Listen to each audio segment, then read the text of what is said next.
কোনো এক গ্রামে একটি মেয়ে ছিল, যে ছিল অত্যন্ত নেককার এবং পরহেজগার। মহান আল্লাহ তাআলা তাকে অনেক জ্ঞান দান করেছিলেন। সে ছিল অতীব সুন্দরী, যার কারণে অনেক ছেলেই তাকে পছন্দ করত। কিন্তু একবার এমন হলো, তার রূপের গুণে একজন ছেলে তার প্রেমে পড়ে যায়। কিন্তু সেই ছেলেটি ছিল একজন হিন্দু। তারপরেও সে অপেক্ষায় থাকত, কোনোভাবে যেন সেই মেয়েটি তার হয়ে যায়। কিন্তু এমনটা ঘটল না। মেয়েটির বিয়ে হয়ে যায় একজন মুসলিম ছেলের সঙ্গে, আর বিয়ের পর মেয়েটি সুখে জীবনযাপন করছিল। অপরদিকে সেই হিন্দু ছেলেটি অত্যন্ত ক্রোধান্বিত হয় আর বলে, যদি এই মেয়ে আমার না হয় তবে সে আর কারো হবে না।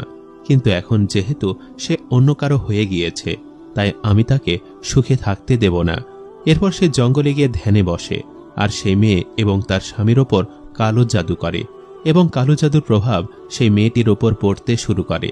ফলে বিয়ের 5 বছর পর্যন্ত তার গর্ভে কোনো সন্তান আসে।